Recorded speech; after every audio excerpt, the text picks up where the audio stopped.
Thank you, Paul, and special thanks to Melissa Davis and Glenn Carpenter and Lee McFadden who made this event possible, and of course to the Marshall Foundation.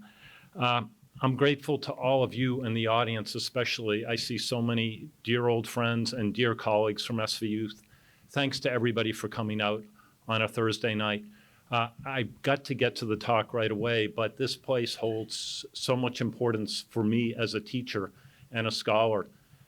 When we first moved here, Suzanne and I, in 1995, I came over, and a young, maybe 20-something archivist, Tom Camden, was sitting behind the desk that now Melissa Davis is at, and he helped me go through the John Letcher papers, and little would I know that Tom Camden would become, for our son, Jake, an incredibly important mentor, help lead him into a career of librarianship.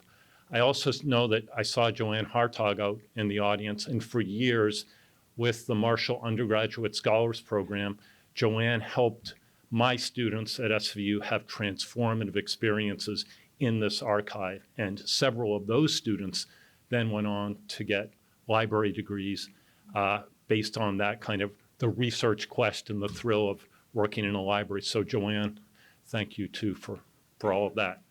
Anyway, on with the show. Today, I want to discuss with you the starring role played by J. Edgar Hoover in the development of the Hollywood Blacklist. In the 1940s and 1950s, the FBI undertook a far-reaching investigation into the film industry. As director, Hoover poured resources into scrutinizing show business, a policy choice unjustified by any corresponding threat to national security. He detailed agents to write regular reports on actors, screenwriters, lyricists, singers, and studio executives. His frequent handwritten comments on those reports show a level of interest bordering on obsession. He sanctioned the inclusion on the National Security Index, a list of threatening figures to be detained in case of national emergency, such unlikely internal enemies as actor Fredric March and lyricist Yip Harburg. Harburg wrote the wonderful, memorable, witty lyrics to The Wizard of Oz. Using guidance from rigid ideologues such as Ayn Rand and daffy right-wingers like Layla Rogers, Ginger Rogers' mom, the Bureau listed beloved American films It's a Wonderful Life, The Farmer's Daughter, and Best Years of Our Lives as communist influenced. So right there, this is an image from the cover of my book, and it's J. Edgar Hoover on the set of The Greatest Show on Earth, the Cecil B. DeMille film. And you can see him talking to Dorothy Lamour, and a little bit to the left further is the wonderful Gloria Graham, for those who love old movies. Cornell Wilde is patting him on the shoulder. Charlton Heston's there. This movie, and it's appropriate to have this image because the director, Cecil B. DeMille, was the FBI's most important informant in Hollywood. He informed on several of people inside the Directors Guild and was viewed by the FBI as one of its most trusted sources. And there's a kind of comic mutual admiration correspondence that goes back and forth between the two of them over time where they're congratulating one another on a job well done. Hoover facilitated the congressional investigation into Hollywood undertaken by the House Un-American Activities Committee, or UAC, and the Senate Internal Security Subcommittee. His agents supplied the information that led the State Department to cancel passports of artists suspected of subversive leanings. The nation's top G-man acted as both a folk hero and eminence grise for the anti-communist movement. In the broader culture, he inspired counter-subversives in the American Legion, the conservative press, and the film industry. His agency set into motion the processes that would derail the careers of some of Hollywood's most gifted artists and create a climate that discouraged studios from developing projects friendly to liberal causes. Hoover was the prime mover of the Blacklist. Hoover's policing of Hollywood during the Cold War constituted an extraordinary effort by an arm of state security to monitor and supervise American popular culture. Together with allies in the private and public sectors, Hoover's FBI helped shape the kinds of entertainments that made their way to the nation's movie screens and contributed to a conservative shift in American film.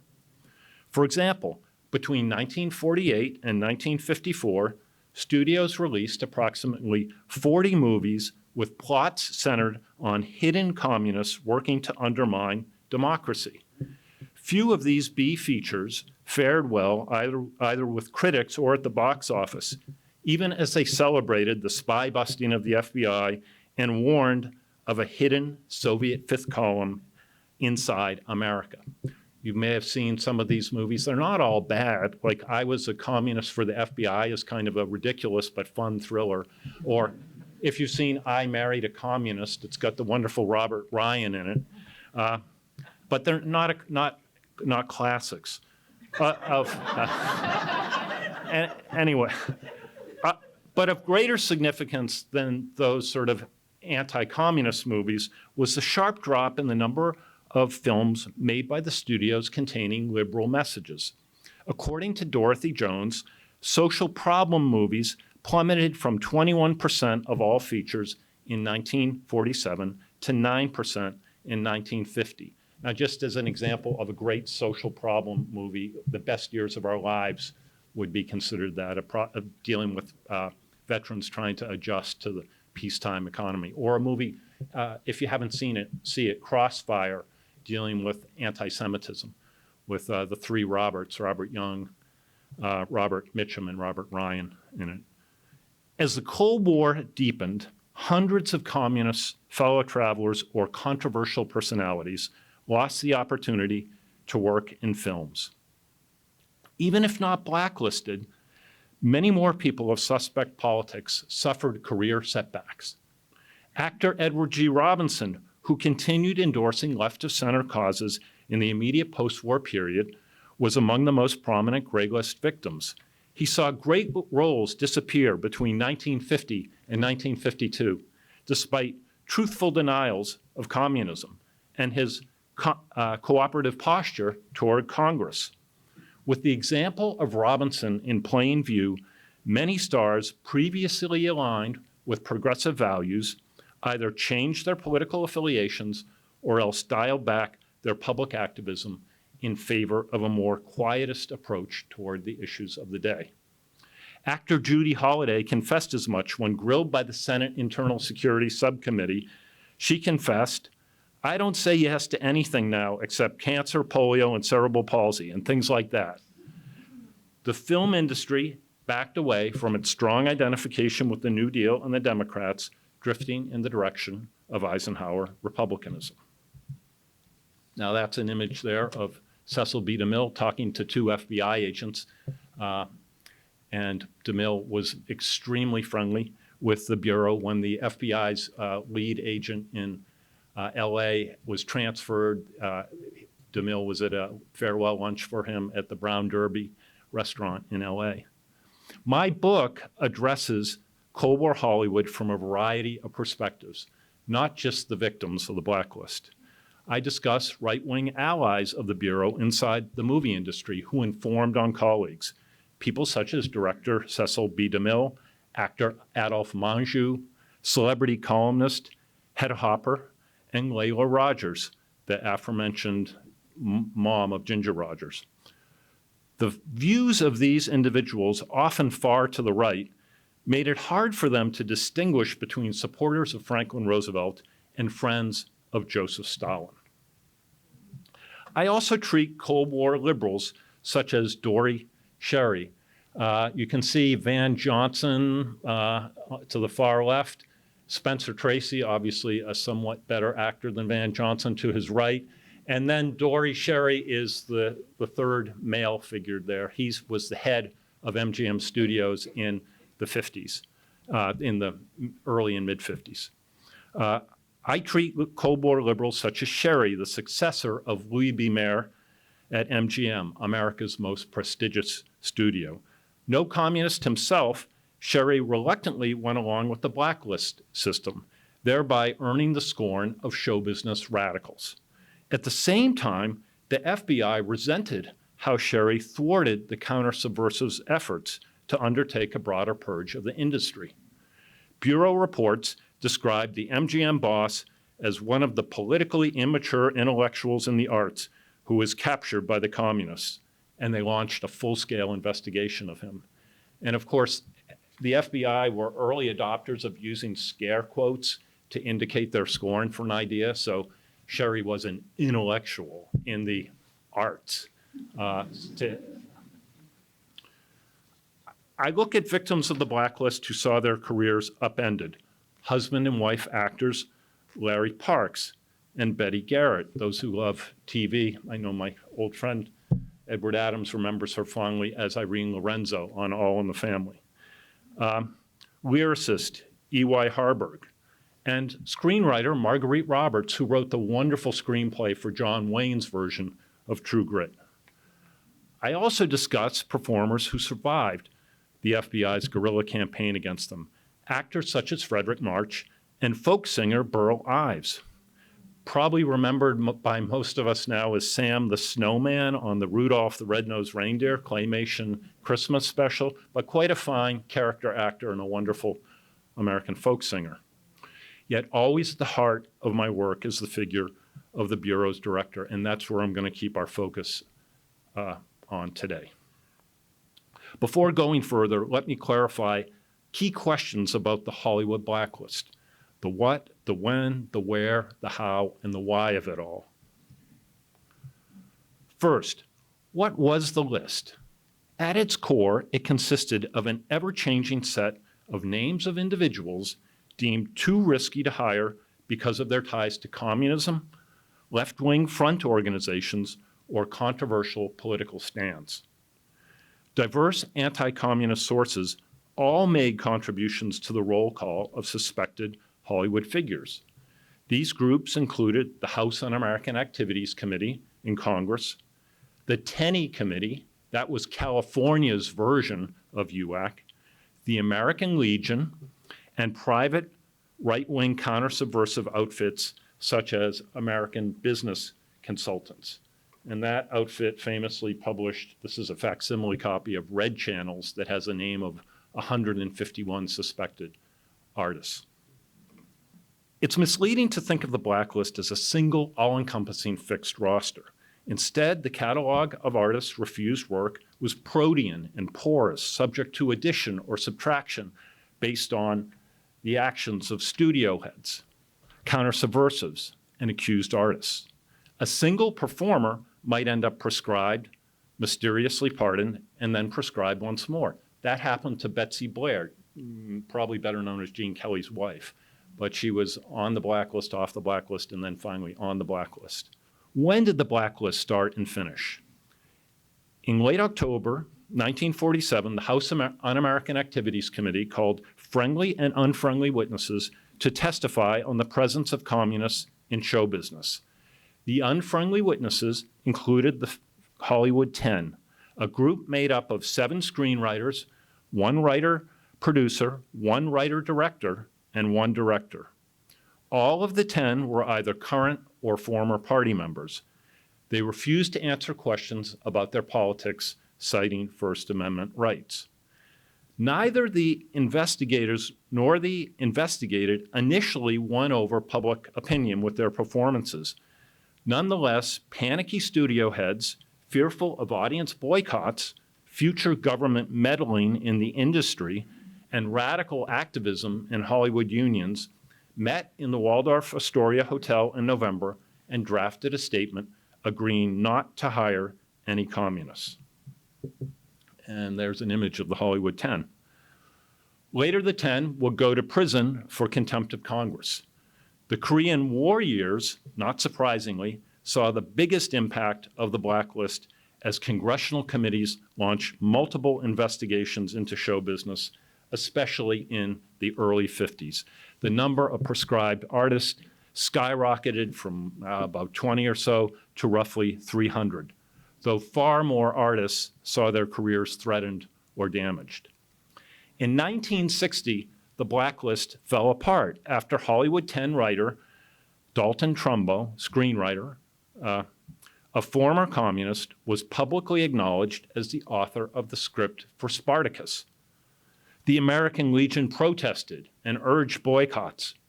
But JFK and Robert Kennedy both went to the movie and gave it enthusiastically positive reviews, as did the movie-going public.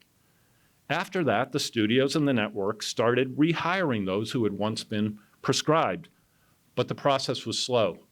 Folk singer Pete Seeger did not appear on network television until 1967. Where did the blacklist take hold? In the film industry, in television, and on network radio broadcasts. Interestingly, Broadway remained largely untouched. In New York, producers continued to stage plays by former communists, such as Lillian Hellman, and to hire blacklisted songwriters, such as fellow traveler Yip Harburg. Arthur Miller's The Crucible, that mocked McCarthyism, won a Tony in 1953. Who was at risk? Who ended up targeted for blacklisting? In answering this question, I'll list the categories of those impacted in descending order from the artists most likely to lose work to those relatively less endangered, even if not entirely safe. Current communists and former communists who declined to apologize for past party membership and refused to name names of colleagues who had shared their radicalism made up the bulk of entertainers whose careers were destroyed. All the members of the Hollywood 10 fell into one or the other of these categories. Next came so-called fellow travelers. These were individuals who had never officially joined the party, but during the Second World War, and perhaps during the 30s, had collaborated with communists and belonged to organizations that often included a significant communist membership. Next came liberals, folks who supported labor, civil rights, anti-fascism, and FDR. Most of the time, New Deal Democrats such as Humphrey Bogart, Lauren Bacall, Katharine Hepburn, Myrna Loy, Gene Kelly, and Frank Sinatra kept working. But they sometimes faced nasty challenges to their patriotism from anti-communist groups such as the American Legion. Finally, a small number of individuals lost work due to just plain bad luck. Comedian Jack Guilford's wife, Madeline Lee, was a member of the Communist Party and ended up blacklisted. Historian Tom Doherty notes that so too did two other actors named Madeline Lee, who had the misfortune of sharing the same name as Guilford's wife. Ronald Reagan met his beloved wife, Nancy Davis, when she came to him for help with the Screen Actors Guild after she had been confused with another Nancy Davis who was associated with Communist Front organizations. How did performers get off the blacklist and reestablish their careers? This is going to, well, the most common way was to appear before Congress, offer sworn testimony explaining past ties to the party, and identify the names of others who had also been communists. A second way to get back to work involves seeking clearance from recognized anti-communist authorities in the FBI or the American Legion or the conservative press or the movie industry. Clearance involved a multi-stage ritual, confessing your sins, explaining how you ended up involved with either the Communist Party or left-of-center political groups, indicating that you had seen the light and reformed your ways, and finally offering some form of penance, either joining an anti-communist organization, appearing in an anti-communist feature, naming names of other communists, maybe all three. Estimates suggest that at least 300 show business figures went through some form of this self-abasement process. For example, Humphrey Bogart wrote an article for Photoplay magazine where he abjectly apologized for having defended the Hollywood 10's right to free speech. We may not have been smart in the way we did things, may have been dopes in some people's eyes, but we were American dopes. Actors and actresses always go overboard about things. Why did the blacklist occur? While scholars have posited a variety of answers, today I'm going to stress the determinative role of one historical actor, J. Edgar Hoover.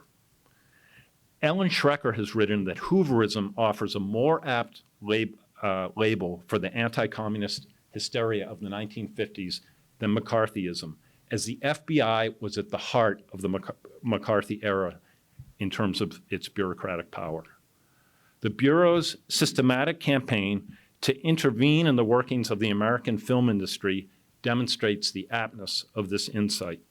Beginning in 1942 and continuing through 1958, the FBI undertook an elaborate clandestine investigation of Hollywood. The extent of Bureau operations is revealed not only in the several thousand pages encompassing the Communist in the Motion Picture Industry file, or COMPIC. This is a file that's been available with a lot of redactions since the 1990s to scholars. But you can see Hoover's interests also in the hundreds of individual investigations into musicians, actors, screenwriters, producers, and directors, and many of those files are still classified and not available. While the Bureau managed to keep its most compromising excesses out of the contemporary press, its meddling was hardly a secret. During the early Cold War, Hollywood insiders sarcastically joked that soon the FBI would be taking over casting decisions for the studios. Now, up here is a picture of the great actor Fredric March with President Kennedy and Jacqueline Kennedy. And I want to turn to Fredric March and talk a little bit about him shortly. In a memorable turn of phrase, film historian Thomas Doherty writes that as far as blacklisting of actors went, the small fry were hooked and gutted. The big fish would be tossed back. Doherty's rule tended to hold. Nevertheless, Hoover's FBI still tried to land the big fish, taking a run at Fredric March, who kept slipping the hook. In 1949, the G-men were embarrassed when the defense team for accused Soviet spy Judith Kaplan made public documents showing government surveillance of the film industry. The New York Times ran a front-page story detailing FBI reports that claimed communist membership by two-time Academy Award winner Fredric March.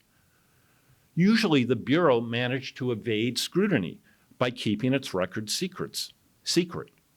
However, the publication of its sensational allegations against March provided a rare opportunity to call out the Bureau's shoddy gossip mongering.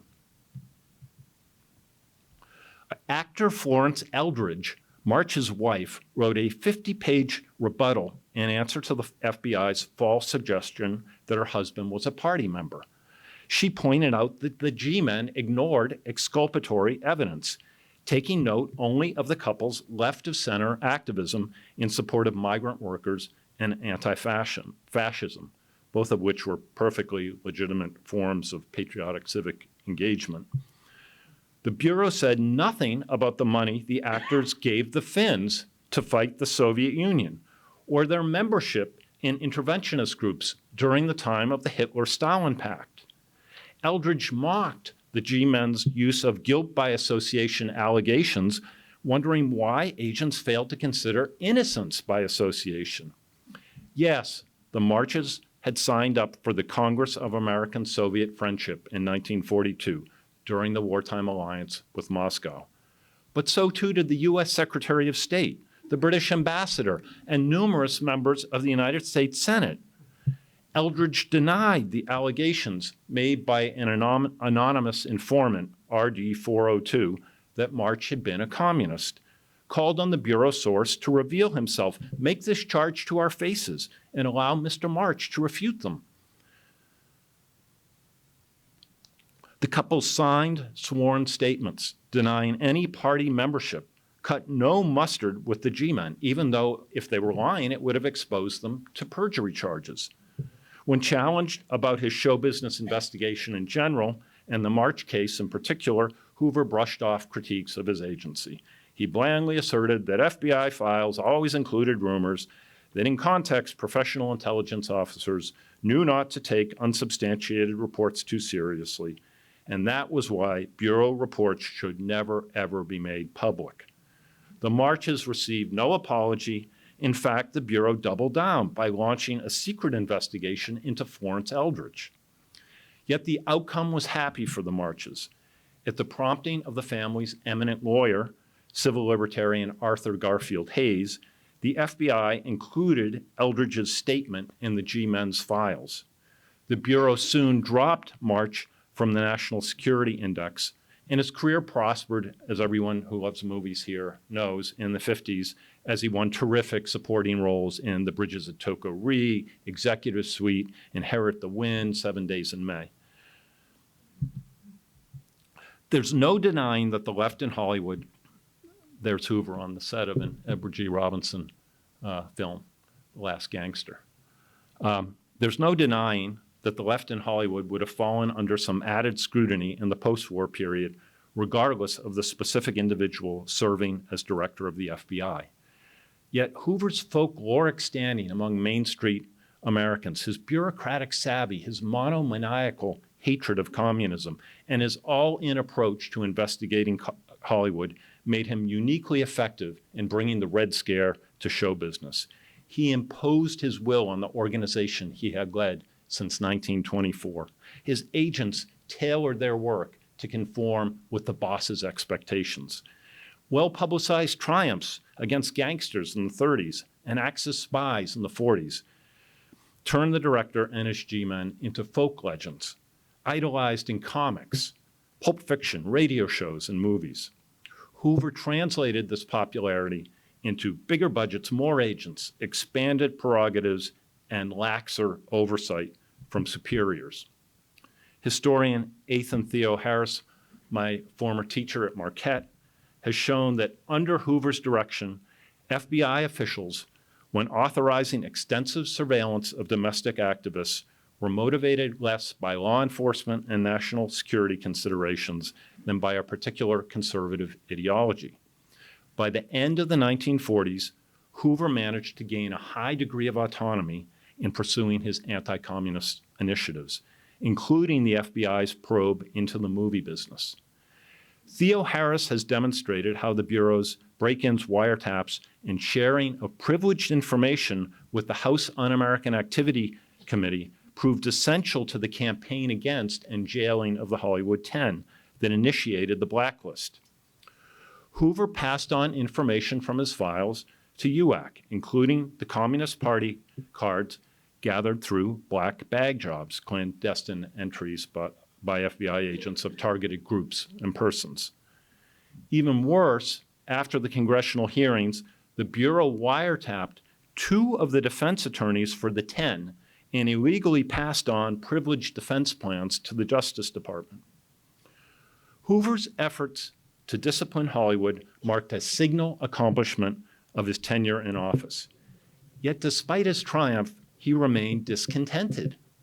Why? Even as it achieved many of its goals, the FBI believed the worst about the subversive potential of the movie business. Throughout his long career, Hoover erred in overestimating the threat international communism posed to America's domestic values and national security.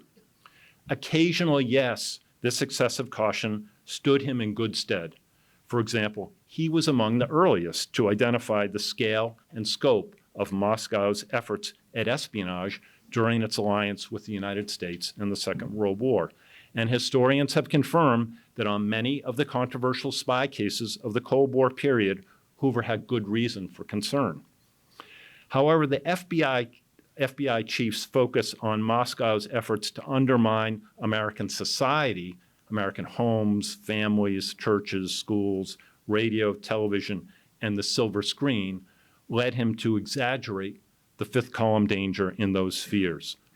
Hoover subscribed to a hypodermic needle theory of movie viewing, assuming that audiences passively accepted the political messages contained in any feature they saw.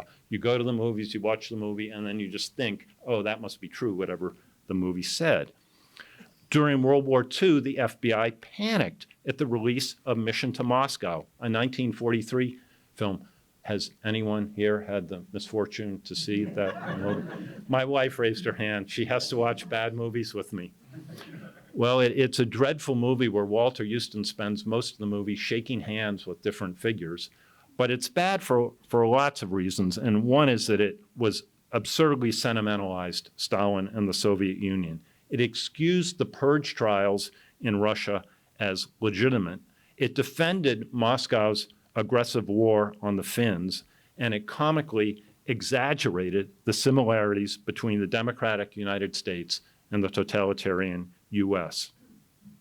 Hoover feared that the tiny minority of communist artists in Hollywood might brainwash moviegoers and turn them into dupes of Soviet propaganda, even though the movie business was run by shrewd, tough-as-nails capitalists, even though party members never constituted much more than 1% of the movie industry's 30,000 plus workers.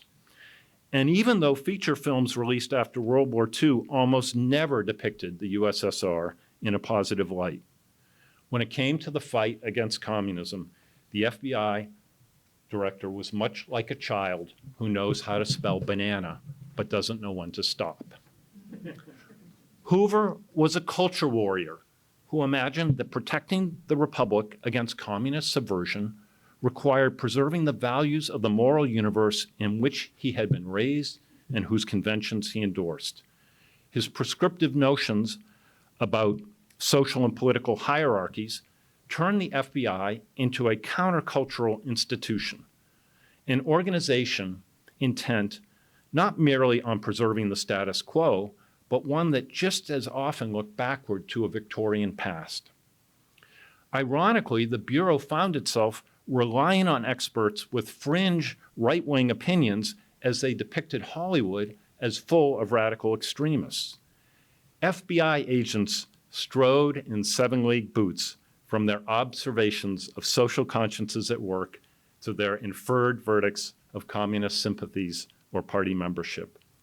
The G-men snooping targeted not only current and former CPUSA members, but more broadly adherents of the Communist Party line, a term of art elastic enough to encompass any number of principled mainstream liberal positions on civil liberties or unionism, civil rights, and women's rights.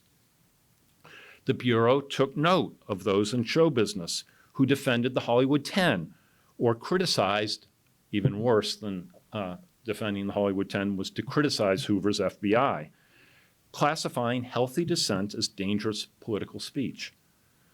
According to the FBI, Fredric March's belief that labor organizer Tom Mooney did not receive a fair trial suggested March's likely backing of Moscow's line. Dory Sherry's efforts as a movie maker and citizen to evangelize on behalf of racial justice marked him as suspect. One FBI source suggested that Sherry's desire to have Reconstruction-era Senator Thaddeus Stevens depicted favorably in a biopic of President Andrew Johnson revealed a communist leaning. After all, the informant opined, Stevens's ideas were similar to those of Marx and Lenin. In a 1944 report, the G-men recorded Yip Harburg's efforts to hire black extras on the set of Meet the People in its discussion of the lyricist's subversive tendencies. Hoover and his investigators attributed un-American leanings to artists who rejected the dominant views embraced at the FBI on proper gender roles and familial hierarchies. Florence Eldridge's cogent critique of unfair FBI practices need not be taken seriously at headquarters because, after all, she tended to wear the pants in her marriage. That's the language of the report. As long as his wife, Betty Garrett, had such a strong hold over him, the FBI reasoned that blacklisted actor Larry Parks could not bring himself to come clean fully about his communist associates. No one in the agency seems to have questioned whether state security had any business documenting the eventful sex life of Marlene Dietrich, or of Burt Lancaster, or of that notorious menace to American national security, Debbie Reynolds. FBI files on show business figures do not conform with the rational analysis of evidence one expects from cool intelligence professionals. The emotionalism of Bureau investigations is best reflected in the irascible handwritten comments the director often added to the files of entertainers. And nothing's more thrilling as a scholar than when the National Archives sends you a fresh FBI file on a famous performer, on Burl Ives or Fredric March. No one else has seen it. And then you see Hoover's handwriting all over it. And you can almost see like the pen is going to go through the paper. He's so mad many times with these remarks. But let me give you some examples. When the Senate Internal Security Subcommittee helped Burl Ives acquire a passport so he could tour Europe and sing American folk songs, Hoover responded with thunderstruck dismay and seething indignation. He expressed particular irritation with Eve Adams, the executive assistant to Senator Pat McCarran, for her support of Ives.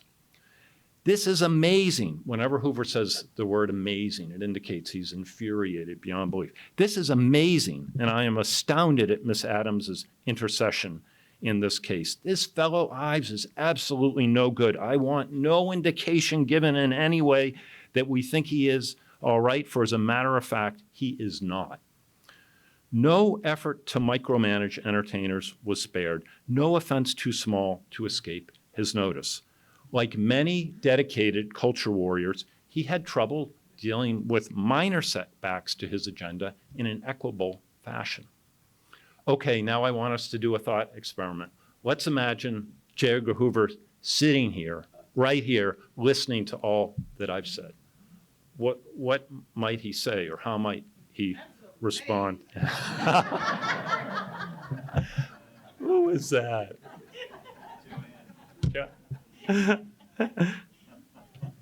Well, first, I think he would say, MacDonnell, you underestimate the threat posed to national security. The Soviets sent spies to the United States in the 30s and ramped up this activity during the years of the wartime alliance. Moscow penetrated the State Department, the Treasury Department, the Office of Strategic Services, and the Manhattan Project, for starters. The CPUSA headquarters in New York collaborated with Soviet espionage. That's true. During World War II, Stalin took advantage of the Grand Alliance to spy on the United States, and Hoover was among the few to take this danger seriously. Historians John Haynes and Harvey Clare say decrypted Russian communications indicate hundreds of American communists abetted Soviet intelligence. As for the movie industry, the director would argue that communists in Hollywood belonged to an organization that took its guidance from an authoritarian foreign power, and that's true. Suddenly, CPUSA members who had been in favor of U.S. intervention and anti-Nazi activity during the Nazi-Soviet pact, suddenly the American Communist Party was in favor of American neutrality. So it's true that the Communist Party was taking its lead from what Moscow's direction was. All right, in spite of what I just said, the real defense enemies does not hold up well under scrutiny. Shortly after the end of World War II, American counterintelligence shut down the major Soviet spy rings, thanks to defectors, code breaking, and the end of easy access to U.S. officials and institutions afforded by the Grand Alliance. Ironically, fears about home front communism exploded in the late 40s and early 50s. At the same time, the actual threat declined, and Hoover played no small part in stoking the post-war Red Scare. While many blacklisted artists had at one time been party members, the Venona Decrypt's Soviet archives and released FBI sources do not show any of them as engaged in treason. Beyond the hapless and comic figure of Boris Morris, what a name, a minor Paramount studio executive, Moscow does not appear to have planted any domestic espionage agents inside the film industry. The Hollywood 10 had all been communists, but their revolutionary brew was weak tea, and none urged violence or posed a threat to democracy. In fact, quite the contrary. Their talents contributed to the success of American capitalism as Hollywood movies dominated the global market. Moreover, whatever the private politics of film industry communists, their art could sometimes result in productions that supported the traditional values championed at the FBI. Take blacklisted character actor Anne Revere. She won an Oscar as Elizabeth Taylor's loving mom in the family-friendly National Velvet, and an Academy Award nomination for The Song of Bernadette, a reverent film celebrating the piety of a 19th century French girl who has mystical visions of the Virgin Mary. No small number of scripts penned by communist screenwriters won approval from the Daughters of the American Revolution, an outfit unlikely to endorse entertainments advancing violent revolution in the United States. In short, Hoover's investigations resulted in a prodigal waste of taxpayer dollars, not better counterintelligence. Okay, Hoover's defense part 2. Hoover might say that if he had abused his authority, his bosses would have objected, and they didn't. No one in the White House or the Justice Department, and very few in the American public protested the FBI's surveillance of show business. Barely a ripple of criticism from any quarter followed the nationwide front-page stories in 1949 that demonstrated the Bureau's spying on Fredric March, Edward G. Robinson, Helen Hayes, and many others in Hollywood. Moreover, having said that, the vast majority of the director's campaign against show business remained out of the public eye and under the radar of his superiors, and that's the way the director wanted it. Fredric March was lucky that a publicly released Bureau report allowed his wife to challenge and discredit the G-Men's methodology. Most performers never had a chance to respond to the allegations hidden in the FBI's records or interrogate the reasonableness of the G-Men's conclusion. The work of Hoover's agents in Hollywood was largely done in the shadows, and the FBI rarely left behind any fingerprints. Even today, Hoover's cult of secrecy endures. My request for Larry Parks's Los Angeles FBI file, theoretically in the fast lane for declassification at the National Archives, took more than 6 years and 2 months to process. There's really no rational reason why Bureau records on Hollywood stars from the 40s and 50s need to remain classified. Do not get me wrong. The folks at the FBI and the National Archives are terrific and wonderful, and I couldn't have done my work without their extraordinary help, their generosity, and their professionalism. And the people at the archives now need a lot of love from all of us, given what's going on today. However, these are good, capable people stuck in a ridiculous system of overclassification, and Hoover did more than just about anyone to champion that lack of transparency. Okay. Finally, and this may be a defense people may find quite persuasive. In defending his actions, the top G-man could assert, I didn't blacklist anyone. That was the studios, the advertisers, and the television and radio networks. And there's no question about it. Many parties had a hand in the blacklist. None of the movie moguls or studio heads covered themselves with glory during the Red Scare. Many who knew better kept their heads down, fearful of damaging repercussions for their own careers. Yet, the governmental and private parties who pressured studio executives to act did so largely on the basis of FBI reports. The biggest supporters of the blacklist, UAC, the American Legion, Red Channels, and the Motion Picture Alliance for the Preservation of American Ideals. The Motion Picture Alliance for the Preservation of American Ideals were the extreme anti-communists in Hollywood that were part of the movie industry. So John Wayne, Ward Bond, Adolphe Menjou, and others.